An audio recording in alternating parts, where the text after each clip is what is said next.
नमस्कार दोस्तों, कैसे हैं आप लोग। उम्मीद करता हूँ खुश होंगे, मज़े में होंगे। तो दोस्तों, जैसा कि आप जानते हैं, मैं इस चैनल पर लेकर आता हूँ नए नए ऑडियो बुक्स जो होते हैं कॉमिक्स से, नॉवल से और स्टोरीज से। अगर आपको ऐसे कंटेंट पसंद है तो प्लीज़ मेरे वीडियोज़ को लाइक करें और चैनल को सब्सक्राइब करें, क्योंकि मैं ऐसे कंटेंट लाता रहता हूँ। तो चलिए दोस्तों, इसी नोट पर आज की वीडियो शुरू करते हैं। आज की वीडियो में मैं आपको सुनाने वाला हूँ जीना यहाँ नॉवल का पार्ट 4। इसके बाकी के 3 पार्ट्स आप ऑलरेडी सुन चुके होंगे, और अगर आपने नहीं सुने तो उनके लिंक्स आपको ऊपर आई बटन से मिल जाएंगे।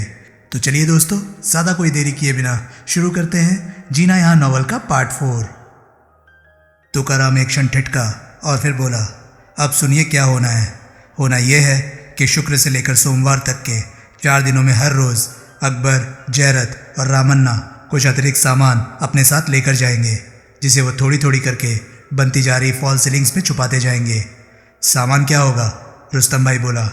सामान होगा पेट्रोल का एक कनस्तर, आग बुझाने वालों द्वारा पहनी जाने वाली 3 जोड़ी वर्दियाँ, आग पर पानी छिड़कने के काम आने वाला कैनवस का खूब खुले व्यास वाला लंबा पाइप जो कि पानी से खाली हो जाने की सूरत में लपेटकर इकट्ठा किया जा सकता है, और 3 लोहे का टूप जो आग बुझाने वाले पहनते हैं।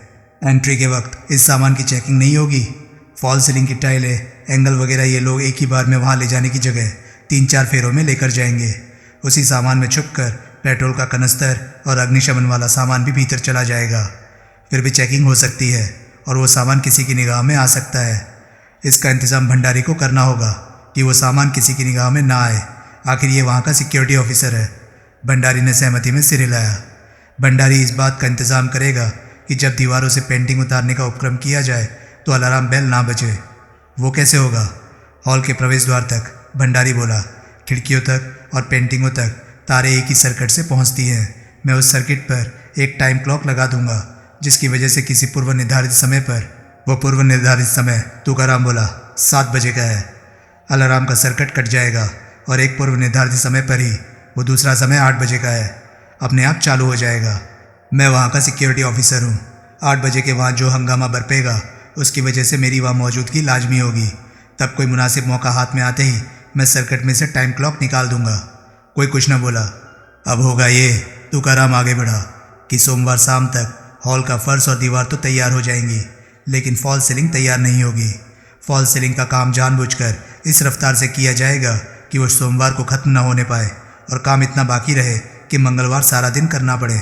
नतीजा ये होगा कि मंगलवार जब दीवारों पर पेंटिंग टांगी जा रही होगी और उनका संबंध अलार्म की तारों से जोड़ा जा रहा होगा, अकबर, जयरथ और रामन्ना तब भी वहीं होंगे और फॉल सीलिंग का काम कर रहे होंगे। शाम को जब पेंटिंगें टांगी जा चुकी होंगी तब भी फॉल सीलिंग्स का कुछ काम बाकी होगा और सिक्योरिटी ऑफिसर भंडारी खुद वहाँ पहुँचकर जल्दी करो की दुहाई मचा रहा होगा। काम के दौरान हॉल के दरवाजे पर सिर्फ एक गार्ड बैठा होता है, जिसे भंडारी किसी काम के बहाने थोड़ी देर के लिए कहीं भेज देगा। जब वो गार्ड लौट कर आएगा तो वो हॉल को सुनसान पाएगा। भंडारी उसे बताएगा कि अकबर वगैरह अपना काम करके जा चुके थे, इसलिए वो हॉल को ताला लगा दे। हकीकतन अकबर वगैरह उस वक्त फॉल सीलिंग के भीतर उस भाग में छुपे होंगे जो खास तौर से इतना मजबूत बनाया गया होगा कि वो 3 आदमियों का और वहाँ चोरी से लाए दूसरे सामान का बोझ संभाल सके। हॉल को ताला लग जाएगा और 1 घंटे बाद सारी इमारत को भी ताले लग जाएंगे। फिर और 1 घंटे बाद यानी कि 7 बजे अकबर, जयरथ और रामन्ना अपने चोरी से वहाँ तक पहुँचाए गए तामझाम के साथ फॉल सीलिंग से बाहर निकल आएंगे। तब तक भंडारी की लगाई टाइम क्लॉक की वजह से खतरे की घंटियों का सर्किट कट चुका होगा। ये तीनों आनन फानन पेंटिंग्स को उनके फ्रेमों से अलग कर देंगे। क्यों? क्योंकि फ्रेम की वजह से पेंटिंग का आकार बहुत बड़ा हो जाता है और उसे छुपाया नहीं जा सकता। पेंटिंग कैनवस पर बनी होती है। फ्रेम से पेंटिंग अलग हो जाए तो उसे रोल करके गोल लपेटा जा सकता है। कीमत पेंटिंग की है, ना कि उसके फ्रेम की। ओह, पेंटिंग्स जब फ्रेमों से अलग हो जाएंगी तो उन्हें ग्लासिन पेपर में लपेटकर रोल कर लिया जाएगा। ग्लासिन पेपर क्या चीज़ हुई? ये एक खास तरह का पेपर होता है जो दुर्लभ कलाकृतियों को नमी, धूल, मिट्टी और तीखी रोशनी से महफूज रखने के काम आता है। हमारे अमरीकी खरीदार की ये खास हिदायत है कि वे पेंटिंग्स उसे ग्लासिन पेपर में लपेटकर सौंपी जाए। वो केमिकली ट्रीटेड पेपर वही हमें मुहैया कराएगा। फिर रोल की हुई पेंटिंग्स कैनवस के लंबे पाइप में भर दी जाएंगी और उसके दहाने पर मेटल की बनी वो नलकी लगा दी जाएगी जो आप लोगों ने फायर ब्रिगेड के पाइपों के दहाने पर लगी अक्सर देखी होगी। अब भीतर से पेंटिंग से भरा वो पाइप देखने में फायर ब्रिगेड वालों के पानी की पाइप जैसा ही लगेगा, फिर ये लोग फायर ब्रिगेड वालों की वर्दियाँ और लोहे की टोप पहन लेंगे। ये बाहर कैसे निकलेंगे? हॉल के दरवाजे को तो बाहर से ताला लगा होगा। ताला रामन ना खोलेगा। कैसे? दरवाजे के ऊपर एक छोटा सा रोशनदान है जो कि फॉल सीलिंग्स बन जाने के बाद हॉल वाली तरफ से फॉल सीलिंग्स के भीतर हो जाएगा। वो रोशनदान मूल रूप से एयर कंडीशनिंग के डक्ट के लिए था, लेकिन वहाँ एयर कंडीशनिंग ना होने की वजह से वो इस्तेमाल नहीं होता। रोशनदान इतना छोटा है कि सिक्योरिटी नुक्ता निगाह से कभी किसी की उसकी ओर तवज्जो नहीं गई। आम आदमी उस रोशनदान से नहीं गुजर सकता, लेकिन अपना यह ठिंगू गुजर सकता है। ये फॉल सीलिंग में दाखिल होगा, उस रोशनदान से बाहर निकलेगा और हॉल से बाहर गलियारे में छलांग लगा देगा। फिर हॉल का ताला वो उस डुप्लीकेट चाबी से खोलेगा जो हमें भंडारी से हासिल होगी। फायर ब्रिगेड की वर्दियों का क्या इस्तेमाल है? वही तो इन तीनों को इमारत से बाहर निकालेंगी। कैसे? यहाँ पेट्रोल के उस कनस्तर का रोल आता है जो ये अपने साथ लाए होंगे। ये लोग 8 बजने का इंतज़ार करेंगे और फिर पेट्रोल की सहायता से वहाँ कहीं आग लगा देंगे और ख़ुद कहीं छुप जाएंगे। उनके हॉल के दरवाजे को छू लेने भर से अलार्म बेल बजने लगेंगी, जिसकी वजह से बाहर मौजूद गार्डों की तवज्जो आग की तरफ जाएगी। समझा यही जाएगा कि आग की वजह से ही किसी तरह से अलार्म बज उठे हैं। फ़ौरन फायर ब्रिगेड को फ़ोन किया जाएगा। आग बुझाने के लिए दर्जनों फायर ब्रिगेड वाले जब इमारत में दाखिल होंगे तो उन्हीं में अपना पेंटिंगों वाला पाइप थामे हमारे अकबर, जयरत और रामन्ना मिल जाएंगे। वहाँ मची आपाधापी में पाइप संभाले जब ये इमारत के मुख्य द्वार से बाहर निकलेंगे तो यही समझा जाएगा कि फायर ब्रिगेड वाले अपनी ड्यूटी भुगता रहे हैं। रुस्तम भाई, ये वो स्टेज है जहाँ तुम्हारा सहयोग काम आता है। कैसे? रुस्तम भाई तनिक हड़बड़ाकर बोला। हकीकतन इतनी देर से वो यही सोच रहा था कि आखिर उस चोरी की तस्वीर में वो कहाँ फिट होता था। तुम्हारे पास कारों की फ्लीट है जिनके रख रखाव के लिए गैरेज भी तुम्हारा अपना है। तुम्हें बुधवार से पहले फायर ब्रिगेड के इंजन जैसी एक गाड़ी तैयार करनी होगी। फायर ब्रिगेड के इंजन जैसी गाड़ी? रुस्तम भाई हड़बड़ाया। हाँ, वो ट्रक नुमा गाड़ी जो सिर्फ पानी ढोती है। ऐसी गाड़ी तैयार कर लेना तुम्हारे लिए कोई मुश्किल का काम नहीं होगा। तुमने ट्रक के पृष्ठ भाग में सिर्फ एक पानी की टंकी फिट करनी होगी। उसके साथ पानी का लंबा होज जोड़ना होगा। ट्रक को लाल रंग से रंग कर उस पर मुंबई फायर सर्विस लिखवाना होगा और ड्राइविंग केबिन के बाहर एक घंटा टांगना होगा। ऐसी गाड़ी तैयार करा लेना कोई मुश्किल काम नहीं, लेकिन मैं उसे छुपाऊंगा कहाँ? कोई देखेगा तो हैरान नहीं होगा कि मेरे गैरेज में फायर ब्रिगेड क्या कर रहा था। ये तुम सोचो कि तुम गाड़ी कैसे छुपाओगे, क्योंकि तुम्हारे हिस्से का काम यही है और इसी ने तुम्हें 75 लाख रुपए का हकदार बनाना है। ये तो लोचे वाला काम है। चोरी के बाद देर सवेर जाहिर तो होगा ही कि चोरी कैसे मुमकिन हुई थी और चोर कैसे घटनास्थल से भागे थे। जनाब, मेरे गैरेज में खड़ा फायर ब्रिगेड का वो नकली इंजन किसी को बाद में भी याद आ गया तो मेरी ऐसी तैसी फिर जाएगी। अगर मैं गिरफ्तार होकर जेल पहुंच गया तो 75 लाख रुपया मेरे किस काम आएगा? तुम गाड़ी को छुपा कर रखने की कोई तरकीब सोचो, उसके बिना काम नहीं चलने वाला। उस गाड़ी का मेरी योजना में बड़ा अहम रोल है। अकबर वगैरह का इमारत से निकलते ही घटनास्थल से कूच कर जाना निहायत ज़रूरी है। इस काम को वो गाड़ी ही मुमकिन बना सकती है। ये न भूलो कि फायर ब्रिगेड के साथ साथ पुलिस भी आती है। फायर ब्रिगेड की वर्दी पहने, हाथ में पानी का लंबा होज संभाले ये लोग वहाँ से पैदल या किसी और गाड़ी में सवार होकर कूच करते दिखाई दिए तो वही उनकी पोल खुल जाएगी और सारे किए धरे पर पानी फिर जाएगा। ये मुझे फंसाने वाला काम है, रुस्तम भाई बोला। क्यों? विमल पहली बार बोला। क्योंकि गाड़ी गैरेज में देखी जा सकती है, रुस्तम भाई हड़बड़ाए स्वर में बोला। कौन देखेगा? गैरेज के वर्कर, मिस्त्री, उनके हेल्पर वगैरह। सबकी छुट्टी कर दो। क्या? मैंने कहा सबकी छुट्टी कर दो। अगले बुधवार तक के लिए गैरेज बंद कर दो। इतना तो कर सकते हो? हाँ, उसके लिए तो मैं कोई बहाना बना दूंगा, लेकिन फिर काम कौन करेगा? ट्रक को फायर ब्रिगेड के इंजन की शक्ल कौन देगा? मैं दूंगा। तुम दोगे? हाँ, तुम मेरी लाइफ स्टोरी से वाकिफ़ नहीं होते तो तुम्हें मालूम होता कि मैं जयपुर में मोटर मैकेनिक वर्कशॉप ही चलाता था। और तुकाराम बोला, राजनगर में अपने जोड़ीदार जगमोहन के साथ भी तू उसके ऐसे ही धंधे में शरीक था। दुरुस्त, इंजन बन जाएगा रुस्तम भाई, तुम उसकी फिक्र ना करो। तुम सिर्फ इस बात की फिक्र करो कि किसी की उस पर निगाह ना पड़े। बुधवार रात को जब वो तुम्हारे गैरेज से निकाला जाए तो चुपचाप निकाला जाए। एक बार उसके सड़क पर आ जाने के बाद फिर कोई फ़र्क नहीं पड़ता। फिर वो मुंबई फायर ब्रिगेड की दर्जनों गाड़ियों जैसी एक गाड़ी होगी। ओके? रुस्तम भाई ने हिचकिचाते हुए सहमति में सिर हिला दिया। गुड। तुकाराम की योजना की बाबत कोई साहब किसी प्रकार की कोई शंका प्रकट करना चाहते हो? कोई साहब कुछ कहना चाहते हो? सब ने इंकार में सिर हिलाया। तो मैं कुछ कहना चाहता हूँ। सब विमल की तरफ देखने लगे। क्या? तुकाराम बोला। ये आग वाली बात खतरनाक है, कई लिहाज से खतरनाक है। क्यों खतरनाक है? क्योंकि एक तो पेट्रोल की आग तुम्हारी उम्मीद से ज़्यादा भड़क सकती है और दूसरे फायर ब्रिगेड के घटनास्थल पर पहुंचने में देर हो सकती है। हो सकता है फायर ब्रिगेड और पुलिस के पहुंचने से पहले सिक्योरिटी गार्ड इमारत के दरवाजे ना खोले। तब इन बातों का सामूहिक नतीजा बहुत खतरनाक हो सकता है।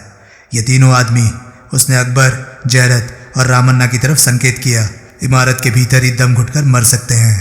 ये ठीक कह रहे हैं, अकबर फौरन आशंकित स्वर में बोला। ऐसा ना भी हो, विमल आगे बढ़ा, तो इमारत से बाहर निकलते वक्त ये पहचाने जा सकते हैं। कोई फायर ब्रिगेड वाला इनमें से किसी की या तो तीनों की सूरत देखकर कह सकता है कि ये तो उसके फायर स्टेशन से उसके साथ आए आदमी नहीं है। सिर्फ टोप पहन लेने से सूरत नहीं छुप जाती। सही बात है, जयरत बेहद प्रभावित स्वर में बोला। लेकिन इसका हल क्या है? तुकाराम बोला। इसका हल ये है कि आग लगाने का ख्याल छोड़ दिया जाए। आग लगाने के लिए पेट्रोल का कनस्तर भीतर ले जाने की जगह ढेर सारे धुएं के बम भीतर पहुंचाए जाएं, और वे बम सिर्फ दूसरी मंजिल के हॉल में ही नहीं, आर्ट गैलरी के मेन गेट से लेकर दूसरी मंजिल के हॉल तक के सारे रास्ते में फैलाए जाएं। उन बमों के फूटने पर वहाँ इतना धुआं होगा कि हाथ को हाथ सुझाई नहीं देगा। लेकिन वो धुआं दम घोटू भी तो होगा, ज़रूर होगा। उससे रक्षा के लिए गैस मास्क इस्तेमाल करने होंगे, उस किस्म के गैस मास्क जो सारे मुंह को ढक लेते हैं और जिनके साथ ऑक्सीजन गैस के एक सिलेंडर का कनेक्शन होता है, जो कि गैस मास्क इस्तेमाल करने वालों को पीठ पर लादना पड़ता है।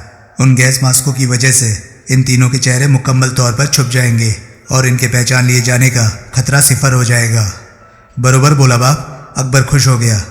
एन फिट, जयरत बोला।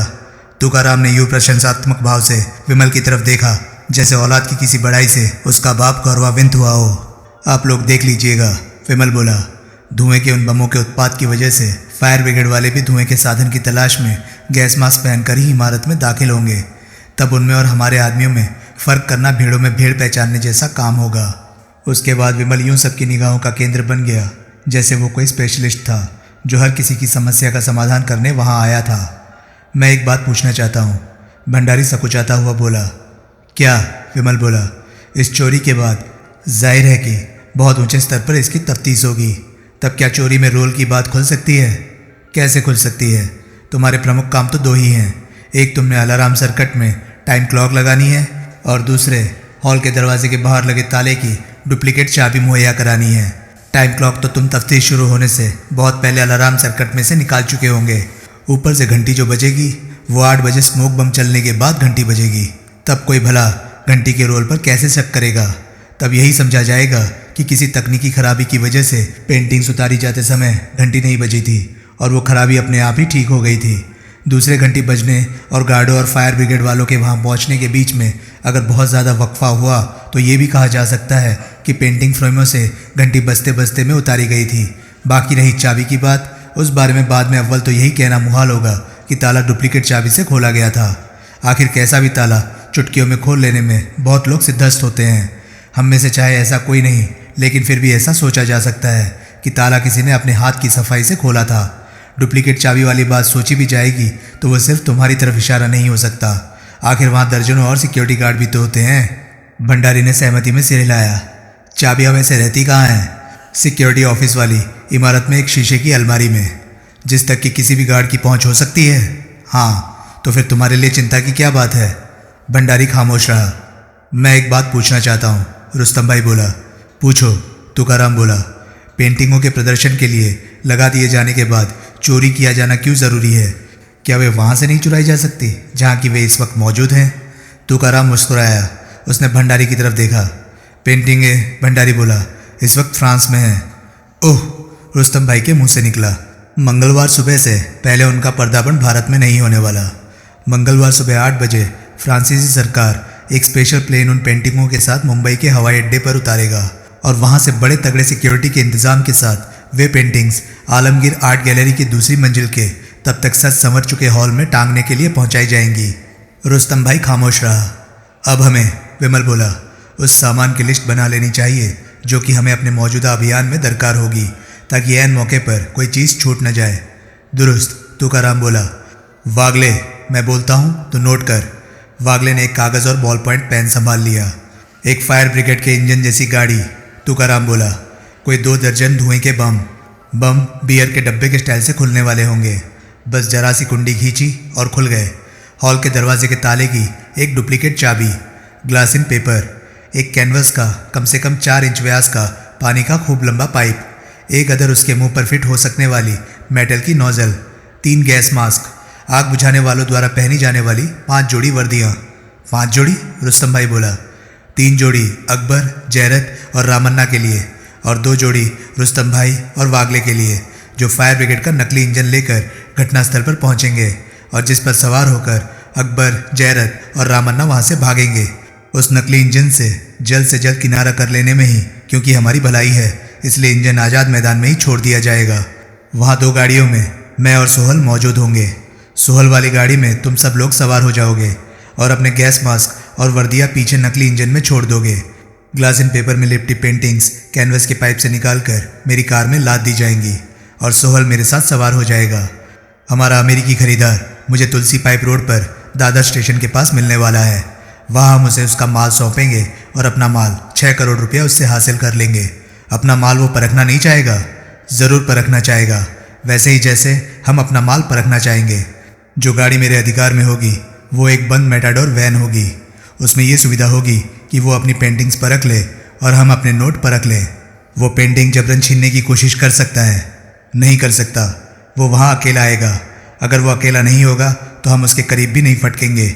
और फिर ये मत भूलो कि पेंटिंग्स के लिए मरा वो जा रहा है। आखिर उसने भी तो उनकी वजह से 6 करोड़ रुपए कमाना है।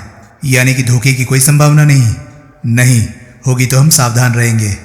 अगर उसका मिशन पहले से ही फोकट में पेंटिंग झपटने का हुआ तो उसका मिशन कामयाब नहीं होने दिया जाएगा। वो तो हुआ, लेकिन जब ग्राहक ना रहा तो पेंटिंग का हम आचार डालेंगे। तुकाराम सक पकाया। प्रत्यक्ष ऐसी कोई संभावना उसके जहन में नहीं आई थी। ये बात तो रुस्तम भाई ठीक कह रहा है। भंडारी भी चिंतित भाव से बोला, अगर हमारा अमेरिकी ग्राहक बिदक गया तो हमारे पल्ले तो कुछ नहीं पड़ा। आखिर पेंटिंग्स कोई ऐसी चीज़ तो है नहीं जिसे हाथ के हाथ हम किसी दूसरे ग्राहक को बेच लेंगे। हमारा अमेरिकी ग्राहक बिदकने या धोखा देने वाला नहीं।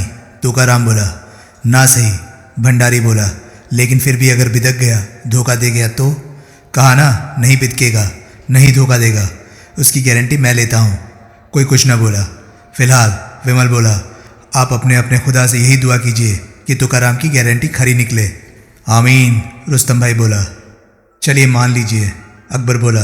रोकड़ा हमें मिल गया, उसके बाद क्या होगा? उसके बाद कुछ दिन 6 करोड़ की उस रकम को, तुकाराम बोला, किसी ऐसी जगह छुपा कर रखना होगा जिसकी न किसी को भनक पड़े और न जिसका किसी को ख्याल आए। बुधवार की रात को हम सब लोगों ने अलग होकर बिखर जाना है। माल के लिए जगह कोई ऐसी होनी चाहिए जिसकी हम में से किसी से भी रिश्तेदारी ना जोड़ी जा सके। उससे फ़ायदा ये होगा कि बदकिस्मती से अगर हमारे में से किसी की तरफ पुलिस की तवज्जो चली भी गई तो उन्हें हासिल कुछ नहीं होगा। पुलिस की तवज्जो अकबर, जैरत और रामन्ना की तरफ जा सकती है। रुस्तम भाई बोला, ये नायक एंड कंपनी के आदमी ज़रूर बताए जाएंगे। चोरी के बाद पुलिस की इनकी तरफ तवज्जो जरूर जाएगी। क्यों जाएगी? खुद भंडारी इस बात का गवाह होगा कि ये तो शाम 5 बजे अपना काम ख़त्म करके उसकी आंखों के सामने वहाँ से चले गए थे। फिर भी पुलिस इन्हें तलब करेगी। बाप, इतनी बड़ी चोरी की बड़ी व्यापक पूछताछ होगी। पुलिस हर उस आदमी को तलब करेगी जिसकी चोरी के दौरान आर्ट गैलरी तक पहुँचती। फिर नायक एंड कंपनी के आदमियों को भी तलब किया जाएगा। किया जाएगा तो किया जाए, ये सचमुच ही नायक एंड कंपनी के आदमी थोड़े ही हैं। पुलिस इन्हें तलब करेगी तो नायक इन्हें कहाँ से बरामद करेगा? हमारा उसके लड़के को नुकसान पहुँचाने का तो कोई इरादा नहीं, यानी कि तब तक उसका लड़का सुरक्षित घर पहुँच चुका होगा। फिर तब नायक को पुलिस के सामने हकीकत बयान करने से कौन रोकेगा? कोई नहीं। फिर तो ये तीनों पुलिस की जानकारी में नहीं आ जाएंगे। आ जाएं, उससे क्या हासिल होगा पुलिस को? ये कोई हिस्ट्री शीटर नहीं है। पुलिस में इनका कोई रिकॉर्ड नहीं है। 1 करोड़ से ज़्यादा की आबादी वाले इस शहर में पुलिस सरसरी तौर से बयान किए गए इनके हुलिये के दम पर इन्हें नहीं तलाश कर सकती। पुलिस सोहल को तो आज तक मुंबई में तलाश नहीं कर पाई, जिसकी कि उसके पास दर्जन तरह की तस्वीरें भी हैं और उंगलियों के निशान भी हैं।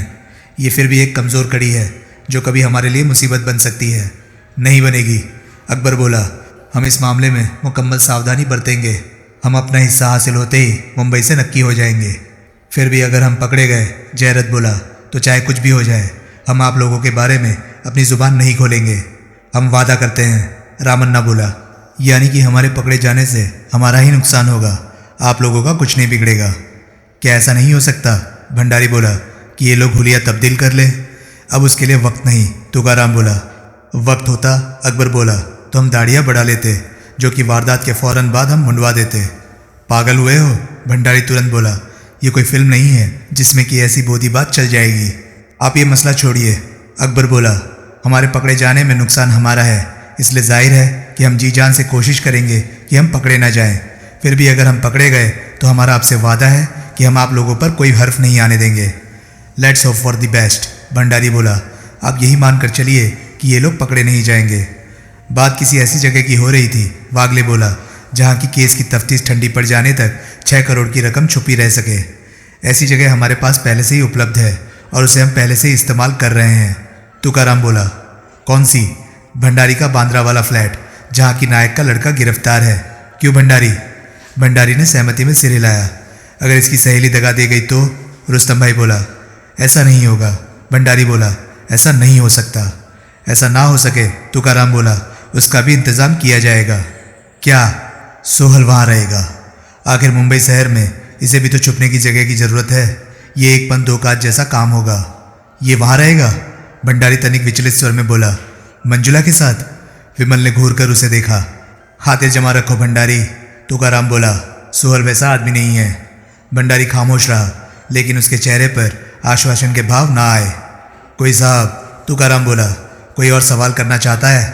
वारदात के बाद हम लोगों में संपर्क कैसे होगा? अकबर बोला, संपर्क नहीं होगा। कम से कम 15 दिन तक हम लोगों ने एक दूसरे के पास भी नहीं फटकना है। फिर मैं खुद सबसे संपर्क करूंगा और बताऊंगा कि माल का बंटवारा कैसे, कब और कहाँ होना है। उस दौरान रुस्तम भाई बोला, अगर सोहल माल लेकर चंपत हो गया तो इस हकीकत की खबर हमें 15 दिन बाद लगेगी। तुकाराम ने यूं कहर भरी निगाहों से रुस्तम भाई को देखा जैसे उसने विमल को कोई गंदी गाली दी हो। मेरे मन में जो था मैंने कह दिया। रुस्तम भाई पूरी ढिठाई से बोला, आखिर मन की बात मन में रखने का क्या फ़ायदा? तुम मूर्ख हो। तुकाराम सख्ती से बोला, अगर इसकी ऐसी कोई गंदी नीयत होगी तो ये माल को बांद्रा पहुंचने ही क्यों देगा? जब माल हमारे हाथ लगेगा तब इसके साथ सिर्फ मैं होऊंगा। ये तभी क्या मुझ अकेले से नहीं निपट सकता? ये तभी क्या माल बेचकर चंपत नहीं हो सकता? तुम जानते नहीं हो। वागले भी आवेशपूर्ण स्वर में बोला कि ये टुच्ची बात तुमने किसके बारे में कही है? साहिबान, भंडारी बोला, एक दूसरे पर एतबार किए बिना ये गाड़ी आगे नहीं चलने वाली। वो मसल याद कीजिए कि ईमानदारी सिर्फ चोरों में होती है। ऐसे हम एक दूसरे पर शक करने लगे तो हम पहले ही कदम पर मात खा जाएंगे। रुस्तम भाई, रामन्ना बोला, सॉरी बोलो। सॉरी, रुस्तम भाई बोला। तो फिर मीटिंग बर्खास्त की जाए? तुकाराम बोला। सबने सहमति में सिर हिलाया। भंडारी को छोड़कर कल से सबने रुस्तम भाई के गैरेज में फायर ब्रिगेड का नकली इंजन बनाने का काम करना है। फिर मीटिंग बर्खास्त हो गई। ये आदमी धोखा देगा। बाद में पीछे तुकाराम, वागले और विमल अकेले रह गए तो विमल बोला, कौन? तुकाराम बोला, रुस्तम भाई। मेरा दिल गवाही दे रहा है कि ये किसी और फिराक में है। किस फिराक में होगा? क्या कर सकता है? कुछ ना कुछ ज़रूर करेगा। कुछ सोच सकता है, उसे अंजाम नहीं दे सकता। मुकम्मल हालात पर हमारा कंट्रोल है। इस योजना की सबसे बढ़िया बात यह है कि हमारे सिवाय पेंटिंग के रोकड़े से अदला बदली कोई नहीं कर सकता और रोकड़ा इन्हें हैंडल करने नहीं दिया जाएगा। इनके हाथ पेंटिंग लगेगी, लेकिन उनके साथ भाग जाना ये खुद ही नहीं चाहेंगे। रोकड़े पर आखिरी तक हमारा कंट्रोल रहेगा, इसलिए चाहकर भी कोई बेईमानी नहीं कर सकेंगे। अलबत्ता हम रोकड़े को खुद हजम कर जाने की स्थिति में बराबर होंगे, जैसा कि हमारा कोई इरादा नहीं। इसके मन में कुछ है ज़रूर। क्या कर सकता है? बांद्रा वाले फ्लैट पर हमला कर सकता है और जबरन रोकड़ा हथिया सकता है। क्या नहीं कर सकता? ऐसी कोशिश कोई भी कर सकता है, लेकिन उस कोशिश के बाद वो तुकाराम के हाथों बचा नहीं रह सकता। 6 करोड़ की रकम अकेले हजम कर जाने की कोशिश करना कोई हंसी खेल नहीं है। और फिर इतना दिलेर ये है भी नहीं। दिलेरी किसी की शय से, किसी के गठजोड़ से भी आ सकती है। आने वाले दिनों में मैं इस पर निगाह रखूँगा। अगर इसे किसी की शय हासिल हुई तो बात मुझसे छुपी नहीं रहेगी। फिर मैं पहले ही इसका काम तमाम कर दूंगा। विमल कुलशन खामोशी से पाइप के कश लगाता रहा और फिर बोला, ये ज़ुबान की कीमत समझने वाला आदमी नहीं। ज़ुबान देकर मुकर जाना इसके लिए मामूली काम है। मुझे इस फितरत का ज़ाती तजुर्बा है। कैसे? सुरजीत कौर की मौत के बाद डोगरा की तलाश में सबसे पहले मैं इसी के पास पहुंचा था। डोगरा का पता तो इसने मुझे नहीं बताया था, लेकिन मैंने इसे बहुत धमकाकर, मौत का खौफ दिलाकर हिदायत दी थी। अगर इत्तेफाक से भी ये डोगरा से टकरा जाता तो इसने डोगरा को मेरे बारे में कुछ नहीं बताना था। तुका हकीकतन मेरे पीठ फेरते ही ये डोगरा के हुजूर में पहुंच गया था और इसी वजह से डोगरा कहीं जा छुपा था, जहां से उसे तलाश करने में मुझे बहुत पापड़ बेलने पड़े थे। रुस्तम भाई को ये वाकया याद होगा? ज़रूर याद होगा। अलबत्ता वो ये ज़रूर सोच रहा होगा कि मैं ये वाक़या भूल गया हूँगा। तू रुस्तम भाई के बारे में हल्का ना हो सरदार, उसे मैं संभाल लूँगा। अगर वो कोई दगाबाजी करेगा तो मैं उसका भी तोड़ निकाल लूँगा। तूने उस आदमी को ठीक नहीं चुना। अब जो हो गया सो हो गया। अब खड़े पैर इसकी जगह किसी दूसरे आदमी का इंतज़ाम करना मुमकिन नहीं, मुमकिन हो तो भी मुनासिब नहीं। अभी हमारी स्कीम की बाबत सब कुछ जान जो गया है। सरदार, मैं फिर कहता हूँ, तू हल्कान मत हो। ये रुस्तम भाई अंधेरी वाला मेरी जिम्मेदारी रहा। इसकी वजह से कोई घोटाला हुआ तो मुझे जिम्मेदार ठहराना, ठीक? विमल ने हिचकिचाते हुए सहमति में सिर हिला दिया, फिर होठों में बुदबुदाया, जो तुझ भावे नान का सोई भली कार। तो दोस्तों, ये था जीना यहाँ नॉवल का पार्ट 4। आपको ये पार्ट कैसा लगा प्लीज़ कमेंट सेक्शन में अपनी राय मुझे ज़रूर बताएं। और हाँ, अगर आपको मेरे वीडियोस पसंद आ रहे हैं तो उन्हें लाइक कीजिए और चैनल को सब्सक्राइब कीजिए, क्योंकि मैं ऐसे कंटेंट लाता रहता हूँ। तो चलिए दोस्तों, मैं मिलता हूँ अब आपसे अगली वीडियो में। तब तक के लिए नमस्कार, गुड बाय, सेफ रहिए, खुश रहिए, मज़े करिए।